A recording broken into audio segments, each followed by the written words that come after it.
And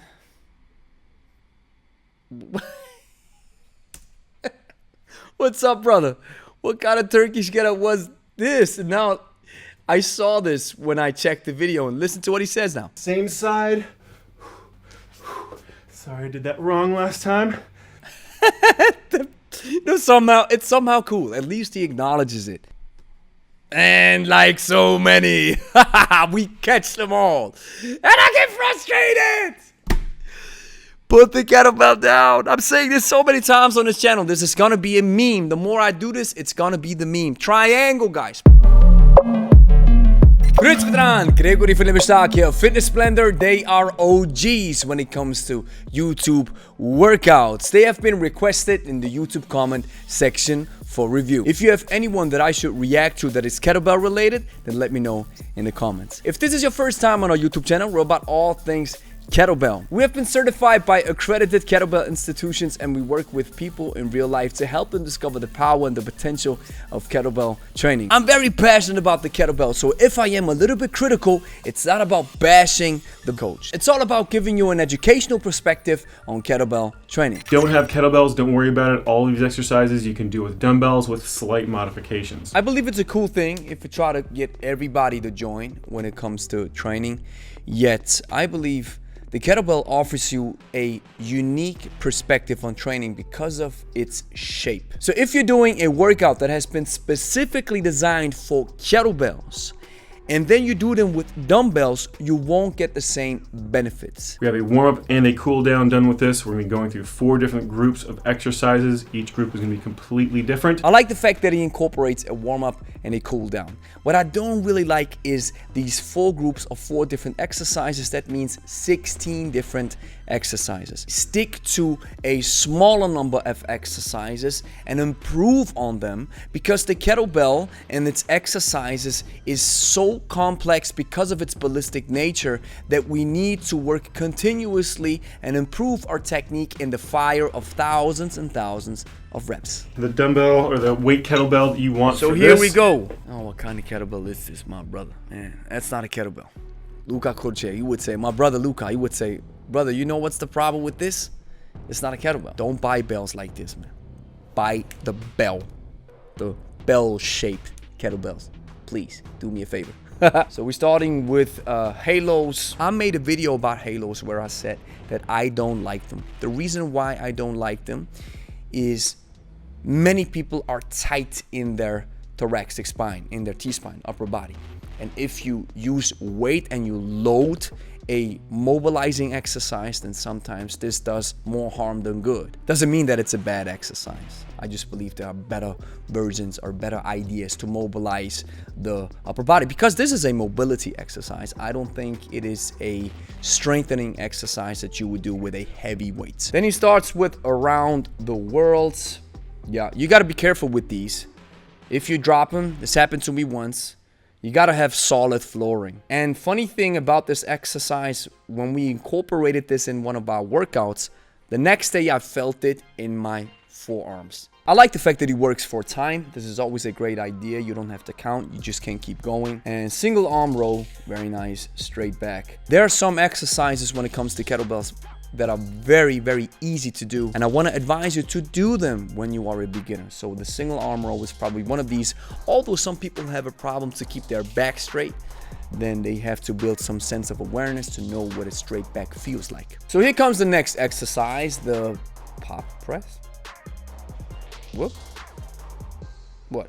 The Popeye press, what? Ah, a push press. I like this description. This is a pop press. What? Justin Timberlake, Michael Jackson press. It is a push press. Now, when you do it in the hardstyle fashion, your elbow does not connect with the iliac crest of your hip. And when you use the kettlebell sport fashion, you use your iliac crest to connect the elbow to your body. And then really use the push, a dip, and a solid bump. Now, this is a walking squat. Oh, what? And as you can see, he engages in the biomechanics of a back squat.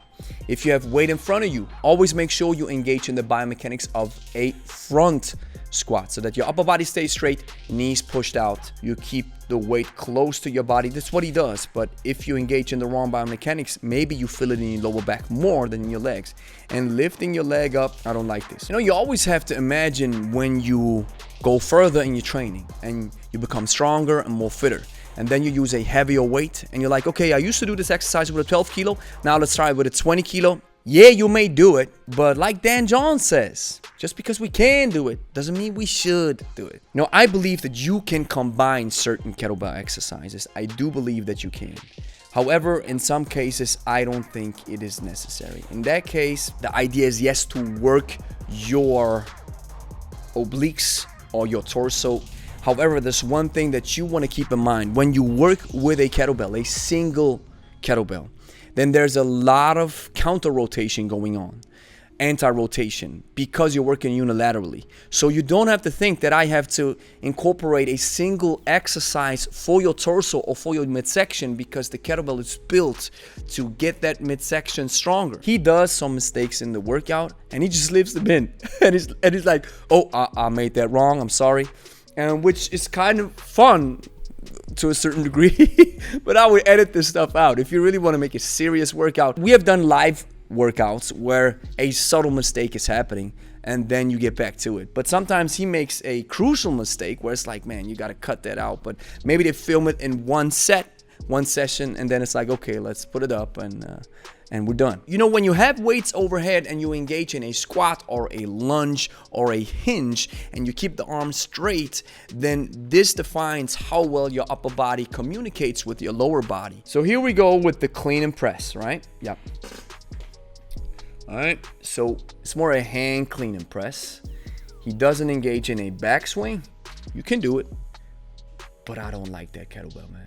But I like that he racks it solidly. It's solid, close to the body. So it's a hand clean and press. I just love the regular clean and press because that's what the kettlebell gives you. This ballistic loading of your hamstrings that you're now missing out if you go into the hand clean. You can do it. Don't get me wrong, and I like it.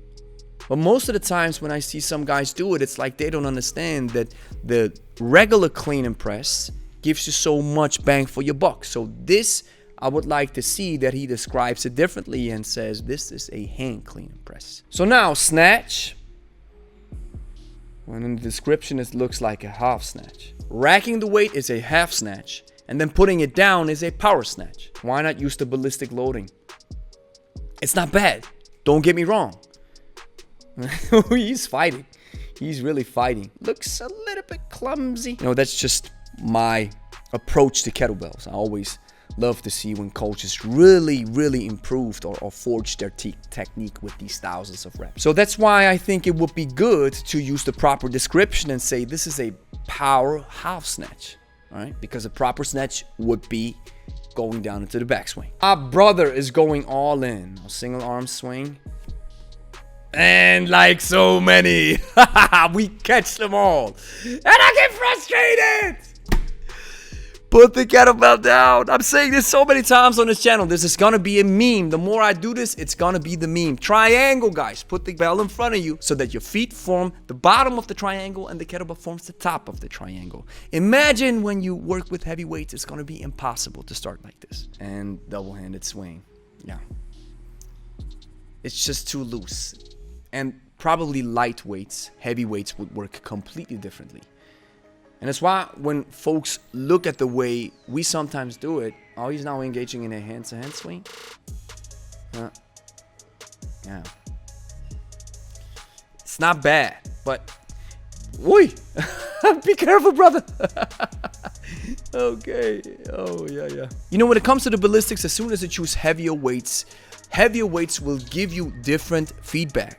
And that's why you have to understand that when you engage with a 48 kilo, for example, like I was in our last workout, then you have to understand when you use the hardstyle swing, the proper biomechanics, you have to understand what to contract, how to generate force, how to secure your spine. It's so important.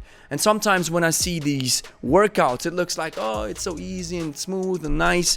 And even if you engage in a swing with lighter weights, I still want to see a little bit more tension depending on what style you're using. So here he goes with the goblet squat, and I think it's the same thing. He he's not pushing his knees out. You can see it right here. That's more, he tries to keep the upper body straight. That's a good example. And you see his lower back seems to be hyperextended because his knees are pointing forward. You got to push your knees out to generate more space in your hips, and then you can engage in a proper front squat or goblet squat. Who the Turkish? My brother. Let's get it done. All right. Back up. Whoop. And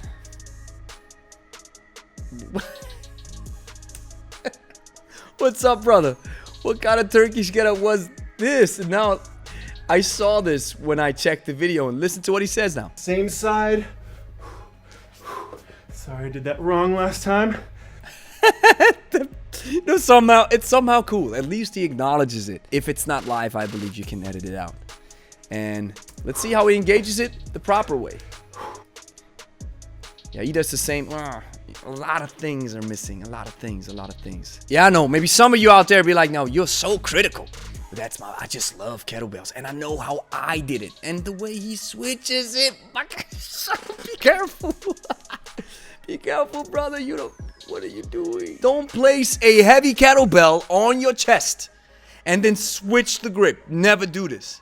You gotta switch it around your head or do the tactical switch, but don't do stuff like this, man. Yeah, it's lightweights, and then move it around like it's never do this. Heavy weights will give you a feedback that will completely obliterate your shoulder if you're not careful. And the cool thing about a Turkish getup is if you work with the heavier weights, it's gonna be challenging, and then then you unlock the full potential of this exercise. Doesn't mean that you have to use a 48 kilogram from the get-go, but heavier weights that challenge you, where you have to focus is everything, guys. So the arms out, and he's already on top. I always like it when kettlebell's down, and you gotta be safe. You gotta be safe. So shifting the weight directly on the hand, I used to do this mistake as well. You gotta shift your weight first on your elbow, and then you go up to the hand. So the hips is up once he's on top, and then he immediately pushes the leg in, and he's very quick. Be slow. I had to engage in this as well. Be slow in a Turkish getup. I always rush through it. Then he's in, all right, and then he stands up. And then he adjusts the leg behind, which is great. And then he stands up, but not properly standing up. Then he goes down. And now immediately reaching for the floor, which may cause trouble for your lower back. It is this one particular windshield wiper move that I learned from Luka Kocha, my brother, my heart style brother. And he taught me how to do this very fast. Then sliding down. I used to do this as well. Probably this is where I got this from. Sliding down. And then I've adjusted. And then he brings the kettlebell down. No, he doesn't. He stays upright. You can only do this with light weights. If you have a heavy one, you are happy that you can bring it down, go into the embryo position, and then start again. Switching sides. Let's see how he drops the weight. I want to see how he drops it. Nah, don't do it. Always be careful. Embryo position down, boom, switching it. I am critical because I want you to understand how powerful the Turkish getup is, how much potential it has, and at the same time, how much respect you have to have for this powerful exercise, especially if you use heavier weights. Fitness Blender, they've been in the game for so long, and they have paved the way for many of us who are also putting content and workouts on YouTube. So they're OGs, so they have my respect. I know sometimes it comes off as being overly critical and thinking like you're always looking for flaws, which I'm not. I also react to coaches who are really solid, and these are the guys and gals that you have to follow, because there's experts for every type of tool and training equipment that is out there, and I want you to incorporate the proper technique, proper programming, and follow the right experts so you can get the most out of your kettlebell. Thank you for watching. If you enjoyed the video, like it, consider subscribing if you want to see more kettlebell content. And if you're looking for a kettlebell program that builds you up from a beginner to a slowly advanced trainee in the course of about 3 months,